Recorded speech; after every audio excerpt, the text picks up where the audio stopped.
Welcome to the CV Confidence Coach podcast with your host, Liz Maguire, where she helps you to learn the secret of an interview-winning CV. Liz shows you how to deliver a compelling CV which increases career confidence, optimises your professional visibility, and opens interview doors. Tune in weekly as she shares proven and simple strategies to help you craft your interview-winning CV. Make sure you head over to www.giraffecvs.co.uk to subscribe for our free newsletter with more CV writing and career tips.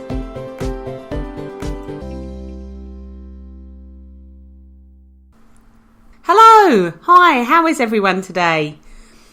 I want to talk about something that makes up your CV today, and it's the dates. Now, your CV is a marketing document, there's no question about that, but behind it, there's always an element of a timeline, and this requires you to remember and present a series of dates about the history of you, how you became what you are today, how you've moved up and on, and the dates that were key in your career history. So dates can really make or break a CV, and they can either further or diminish your suitability for a particular role as judged by a recruiter. So I thought this week on the podcast it would be a good idea to share some handy do's and don'ts of presenting dates on your CV. So let's get started. So I'm going to start with the elephant in the room, your date of birth. Now, you may or may not be aware, but it's no longer necessary to include your age or date of birth on your CV due to age discrimination factors. It's not necessary, it's not expected, and including your date of birth or your age could indicate to recruiters that you're out of the loop about what's required on today's CVs. So I would definitely avoid including either of those things, your age or your date of birth. Another common mistake is people may realise not to include their age or date of birth on the CV, but then go ahead and include an email address which clearly incorporates your date of birth. So mine might be Liz 1976, for example. And this just is just as clear to recruiters that this is your year of birth. What else could it be? So don't do it for the same reasons as I've just outlined. The next kind of dates or year parameters that you might address on your CV may be in your profile. Now, if you've got an extensive work history within a particular role or industry, do indicate the number of years that you've worked in this particular field.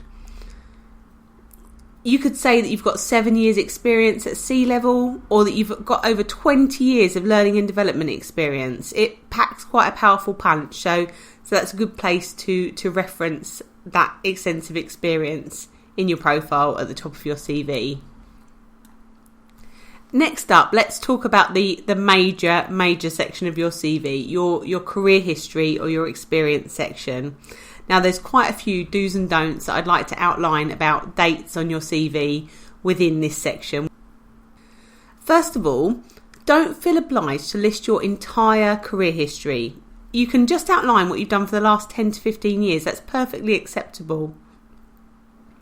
It's much better to show your experience as relevant for a particular opportunity than to outline all the roles you've ever held since year dot of your career. In fact, listing your whole entire career history can leave you with an unwieldy document rather than presenting a fit-for-purpose and compelling case for your employment.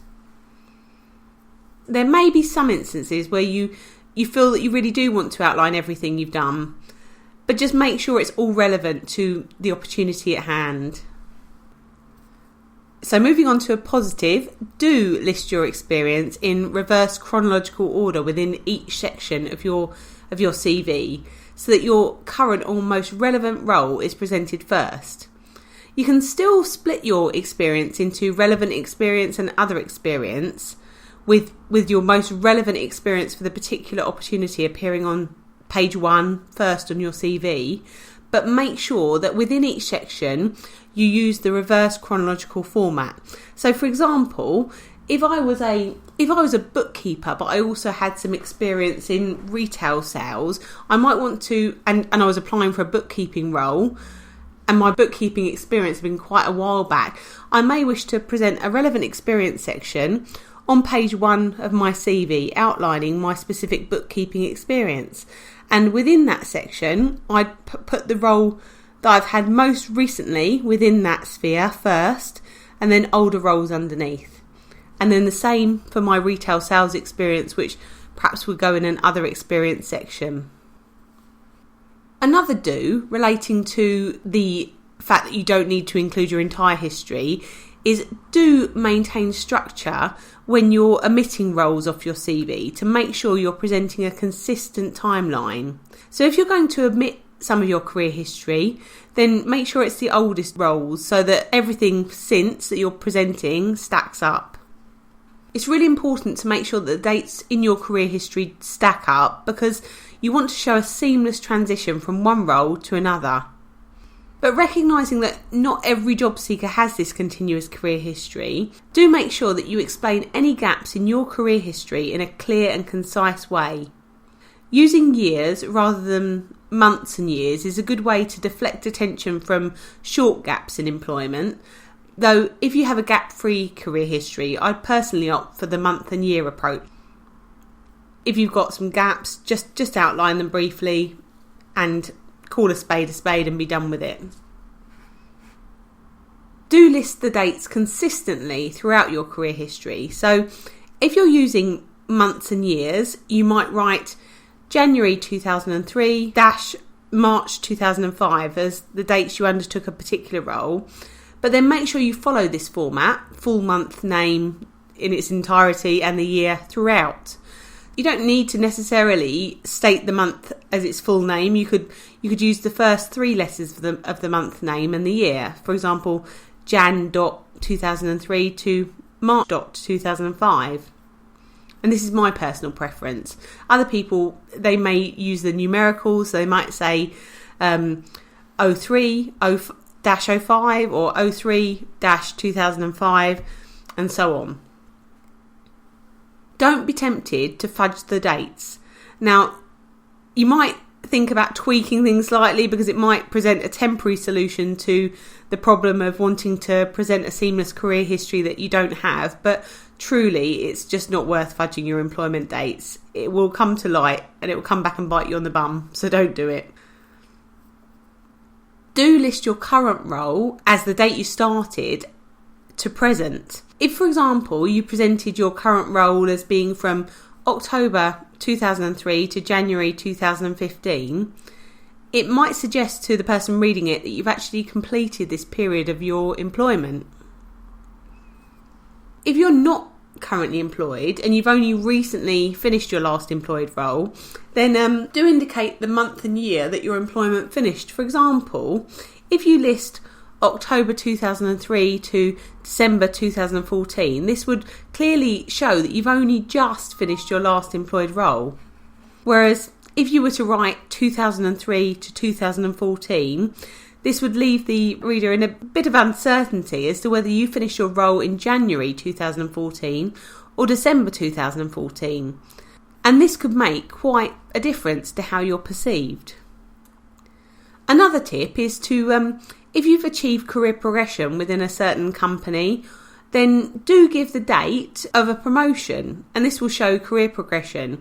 So you could outline them as separate roles on your CV. So, for example, if you're a sales assistant within a certain time span, you could outline that as one role. And if you were then promoted to senior sales assistant or team leader, you could list this as another role and clearly indicate the date and start that description off with promoted to senior sales assistant or promoted to team leader, and then outline your achievements and responsibilities within that role.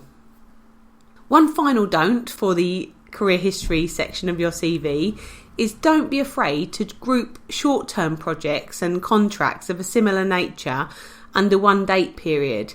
Now, if you're a freelance contractor and you work on lots of short-term projects, then it can make for a very checkered CV, and it's sometimes hard to get everything into the 2 pages and make it look presentable and so on. So you might wish to group similar kinds of contracts and projects together. Okay, so that's quite a lot to take in about the career experience section of your CV, but hopefully it makes sense. Let's talk about dates of education and professional training and go through a few do's and don'ts there. So my first do is to list your education and professional training in reverse chronological order, just like in your experience section of your CV, where you've talked about the kind of roles that you've undertaken to date. So your most recent education or professional training would be outlined first, and then it would go down into the other qualifications you've got in years gone by, again in reverse chronological order.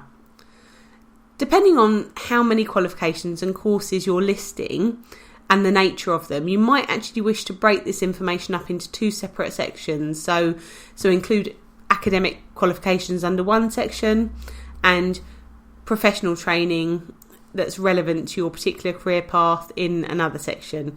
It really is on a case-by-case basis, depending on how much content you've got to add into this section. My second point is a don't.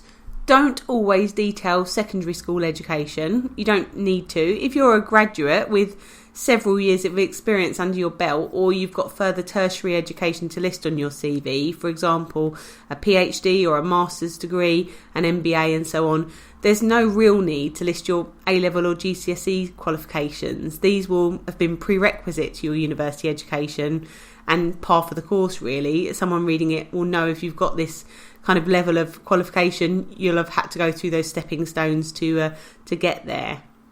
Sometimes I see non-graduate C-level executives wondering about whether they should list A-levels or O-levels. They don't have a degree, so they're thinking they should add some kind of education. But in fact, if they do list the A-levels or O-levels, it actually draws unnecessary attention to the missing degree, when in fact the experience they've gained since school or university is far more relevant and compelling. So it's not always necessary. If you're a recent graduate, then do include the date of your degree.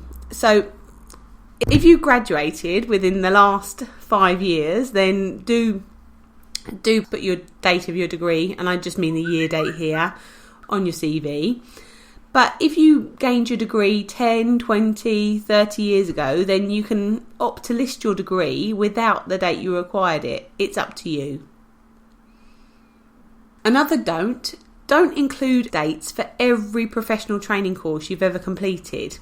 You can, but think about what the reader will want and expect to see, and remove anything that represents white noise on your CV. As a general rule of thumb, just make sure you're consistent. So if you list the date you completed one course, follow suit for others.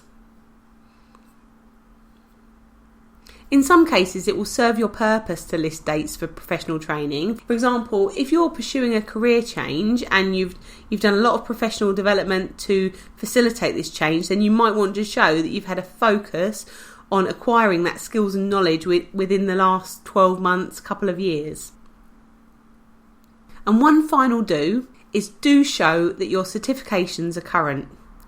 Some certifications expire after a certain number of years, so make it clear that yours are current by indicating the date of your attainment and any recertification dates as well, just to show you're fully up to scratch. So, quite a lot to take on board, I realise. I hope that's helped clarify some issues about dates on your CV. If you've got any specific questions about dates on your CV, then please feel free to email your CV and take advantage of our free CV review offer. You can email it to inquiries@giraffecvs.co.uk. Look forward to hearing from you, or catch you next time on the podcast. Thanks for listening. We hope you enjoyed this episode of the CV Confidence Coach podcast. If you did, please do leave a review and subscribe here in iTunes to make sure you don't miss the next show. Head on over to www.giraffecvs.co.uk to subscribe for our free newsletter for more CV writing and career